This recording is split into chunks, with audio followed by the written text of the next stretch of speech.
Price the Lord. இந்த நாளில் நாம் பார்க்க இருக்கிற தலைப்பு விதைப்பும் அறுப்பும். பைபிள் சொல்லுது, பூமி இருக்கிற வரைக்கும் விதைப்பும் அறுப்பும் இருக்கிறது. Price the Lord.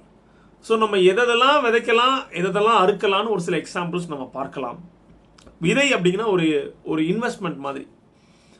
ஒரு பெரிய மரம் வளர்றதுக்கு ஒரே ஒரு சின்ன விதை கூட சில நேரத்தில் போதுமானதாக இருக்கிறது.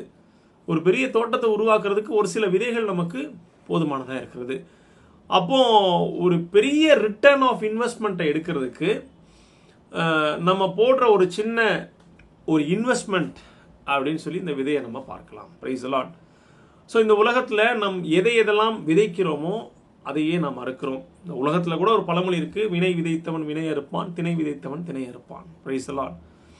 அதே மாதிரி பைபிளில் ஆண்டவர் விதைக்கிற உவமையை பற்றி நிறைய இடத்துல சொல்கிறாரு. ஸோ நம்ம மெயினாக நம்முடைய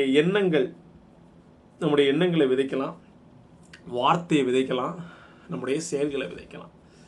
நம்முடைய எண்ணங்கள் நல்ல எண்ணங்களாக இருந்தால் அதற்கேற்ற வார்த்தைகளை நாம் விதைப்போம், அதற்கேற்ற செயல்கள் நமக்கு நடக்கும். இயேசு கிறிஸ்து சொல்லுகிறார், சீடர்கள் அப்போ தான் ஃபஸ்ட்டு செலக்ட் பண்ணுறாரு. ரொம்ப ஒஸ்ட்டு சிச்சுவேஷனில் தான் அவங்க செலக்ட் பண்ணுறாரு. அவங்க இன்னும் 100% ஆண்டவரை போல் மாறிட்டாங்கன்னா இல்லை. அப்போ ஆண்டவர் ஒரு வார்த்தை சொல்கிறார், நீங்கள் உலகத்துக்கு ஒளியாக இருக்கிறீர்கள். சீரியஸாக அப்போ அந்த சிச்சுவேஷனில் அவங்க ஒளியாக இல்லை. பட் அவர் போட்ட அந்த விதை முளைத்து வளர்ந்து கனி கொடுக்கும் பொழுது அவர்கள் உலகத்துக்கு மிகுந்த கனி கொடுத்தார்கள். அவர் உலகத்துக்கு ஒளியாகவே இருந்தார்கள். Price the Lord. அவர் ஒளிகா இல்லாத டைம்லேயே அந்த விதையை போட்டார், அது வளர்ந்து கனி கொடுத்தது. Praise the lord. ஹல்லேலூயா. ஒரு இடத்துல பார்க்கணும், தானாக முளைத்து வளர்ந்த விதை. ஸோ ஒருத்தர் போய் ஒரு விதையை போடுறாரு, அது முளைச்சி வளர்ந்து பலன் கொடுக்குது. இவர் அதை நோட்டீஸே பண்ணல, திரும்ப வந்து பார்த்து அவருடைய பலனை மட்டும் அறுவடை செஞ்சுட்டு போகிறாரு. Price the lord. ஸோ நாம் இன்னைக்கு எதை விதைக்கிறோம், எதை அறுக்கிறோம் என்று பார்ப்போம். ஆபிரகாம் தன்னுடைய நம்பிக்கையை, தன்னுடைய விசுவாசத்தை விதைத்தார், தன்னுடைய எதிர்காலத்தையே விதைத்தார். தனக்கென்று இருந்த ஒரே மகன், வயதான காலத்திலே பிறந்த அந்த மகன், தன்னை ஃப்யூச்சரில் பார்த்துக்க போகிற மகன், தனக்காக ஃப்யூச்சரில் சாப்பாடு போட போகிற மகன் இருந்த தன்னுடைய ஒரே மகனையும், தன்னுடைய ஒரே நம்பிக்கையும், இதுக்கப்புறம் அவருக்கு குழந்தை பிறக்குமானே தெரியல, ஏஜ் வர ஆகிட்டே போகுது. பட் அந்த சிச்சுவேஷன்லையும் ஆண்டவர் வாக்களித்த அந்த வாக்கை நம்பி தன்னுடைய விசுவாசத்தை, தன்னுடைய மகனை விதைத்தார். இந்த ஒன்று உலகமே அவரை விசுவாசத்தின் தந்தை, எங்களுடைய தந்தை என்று யூதர்கள் அழைக்கிறார்கள், இஸ்லாமியர்கள் அழைக்கிறார்கள், கிறிஸ்தவர்கள் அழைக்கிறார்கள். பெரிய ஒரு குரூப்பே இன்னைக்கு உலகத்தில் அவரை தந்தை என்று அழைக்கிறது. ஒரு மகனை விதைத்தார், பல கோடிக்கணக்கான மக்கள் என்று அவரை தந்தை தந்தை என்று அழைக்கிறார்கள். ஸோ அவர் விதைச்சது கம்மி தான், ஆனால் இன்னைக்கு அவர் அறுக்கிறது மிகப்பெரியது. Price the Lord. ஆண்டவர் இயேசு சிலுவையிலே நமக்காய் தன்னுடைய ஜீவனை விதைத்தார். எப்படி ஆதாம் பாவத்தை விதைத்ததுனால சாவு வந்ததோ, இன்று ஆண்டவர் நமக்காய் கீழ்ப்படிந்து ஜீவனை விதைத்தார். அதனால் நம்ம ஒவ்வொருவரும் இன்று நிலை வாழ்வை பெற்று கொண்டிருக்கிறோம். ஸோ நம்ம விதைச்சதுக்கு அவர் பலன் அனுபவிச்சாரு, இப்போ அவர் விதைச்சதுக்கு உண்டான பலனை நம்ம அனுபவிச்சுட்டு இருக்கோம். அவர் நமக்காய் தன்னுடைய ஜீவனை விதைத்தார், நாம் நிலைவாழ்வை பெறும்படியே அதை விதைத்தார். என்று நம் நிலைவாழ்வை பெறுகிறோம், நம்ம அதுக்குண்டான பலன்களை எல்லாம் நாம் பெற்றுக்கொண்டிருக்கிறோம். Praise the lord. ஸோ நம்ம இன்னைக்கு எதை விதைக்கிறோம் அப்படிங்கிறது ரொம்ப முக்கியம். காணிக்கை சில நேரத்தில் விதையாக இருக்கிறது. அந்த காணிக்கை நம்ம ப்ராப்பராக தான் விதைக்கிறோமா அப்படின்னு நம்ம பார்ப்போம். நம்முடைய வாயிலிருந்து வருகிற வார்த்தை விதையாக இருக்கிறது.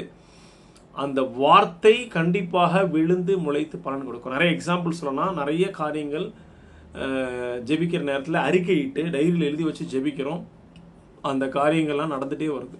நடக்காத காரியங்கள் எல்லாம் நடந்து கொண்டு வருகிறது. ஆனால் எதை விதைக்கிறோமோ அதை கண்டிப்பாக அறுப்போம். ஆண்டவரும் விதைக்கிறவனுக்கு விதையை தருகிறார். கரெக்டாக ப்ராப்பராக விதைக்கிறவனுக்கு, அது மணியாக இருக்கட்டும், இல்லை யாருக்காவது ஹெல்ப் பண்ணுற டெண்டன்சியாக இருக்கட்டும், வாட் எவர் இட் மேபி, நீங்கள் எதை விதைக்கிறீர்களோ நீங்கள் கரெக்டாக அதை விதைக்கும் பொழுது, நம்பிக்கையோடு விதைக்கும் பொழுது ஆண்டவர் விதைக்கிறவனுக்கு விதையை தருகிறார். Price the Lord. இப்போ நீங்கள் கரெக்டாக உங்கள் பண விஷயத்தில் கரெக்டாக இருக்கீங்க, கரெக்டாக எல்லாருக்கும் கொடுக்குறீங்க, கரெக்டாக காணிக்கை கொடுக்குறீங்க, கரெக்டாக ஹெல்ப் பண்ணுறவங்களுக்கு ஹெல்ப் பண்ணுறீங்க, கணக்கு பார்க்காம உதவி செய்கிறீங்க அப்படின்னா ஆண்டவர் உங்களுக்கு விதையை கொடுத்துக்கிட்டே இருப்பார். Price the lord. ஸோ சரியான வார்த்தையை நீங்கள் கொடுக்குறீங்க, சரியான போதனையை கொடுக்குறீங்கன்னா உங்களுக்கு ஆண்டவர் நிறைய வெளிப்பாடுகளையும் நிறைய வார்த்தைகளையும் கொடுத்துக்கிட்டே இருப்பார். Price the lord.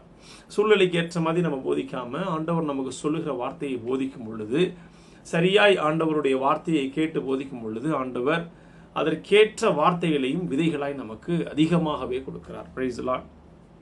ஸோ ஆண்டவர் இயேசு கிறிஸ்து தந்த ஜீவனை அவர் விதைத்ததை நாம் இன்று அறுத்து கொண்டிருக்கிறோம். அந்த ஜீவன், அந்த நிலை வாழ்விலே நமக்கு மரணம் இல்லை, அந்த நிலை வாழ்விலே நமக்கு வியாதி இல்லை. இவற்றின் உண்மைகளை நாம் தெரிந்து கொள்ளும் பொழுது இவைகளை எல்லாம் நாம் வெல்ல முடிகிறது. Price the Lord. இந்த நாளிலே நாம் எவைகளெல்லாம் விதைக்கிறோம் என்று பார்ப்போம். நல்ல வார்த்தைகளை விதைக்கும் பொழுது அதற்கான பலன்களை நாம் அனுபவிக்கிறோம். ஸோ நம்ம ப்ராப்பராக பார்த்து விதைப்போம். விதைப்பும் அறுப்பும் பூமி இருக்கிற வரைக்கும் இருக்குது. ஸோ ஆண்டவரே நமக்காக நிறைய காரியங்களை விதைத்திருக்கிறார். நிறைய இடத்துல விதைகளை பற்றி சொல்லுகிறார். அவருடைய வார்த்தை ஒவ்வொன்றையும் அவர் விதையாக சொல்லுகிறார். ஸோ நம்ம அந்த வார்த்தையை எடுத்து விதைப்போம். உலகத்தில் இருக்க வார்த்தைகள் அல்ல, உலகத்தில் சவமான வார்த்தைகள், சபிக்கிற வார்த்தைகள் அல்ல, ஆண்டவருடைய வார்த்தை. சூழ்நிலைகள் தலைகீழாக இருக்கும் பொழுது அவருடைய வார்த்தையை எடுத்து நாம் விதைப்போம். ஃபினான்ஸு கஷ்டமாக இருக்கும் பொழுது அவருடைய வார்த்தைகளை எடுத்து நாம் விதைப்போம். உடம்புல ஆரோக்கியம் இல்லாமல் போகும்போது அவருடைய வார்த்தைகளை எடுத்து விதைப்போம். கண்டிப்பாக அவருடைய வார்த்தையை விதைக்கும் போது அதனால் பலனை நாம் அனுபவிப்போம். Price the Lord. ஆண்டவருக்கு கோடான கோடி நன்றி.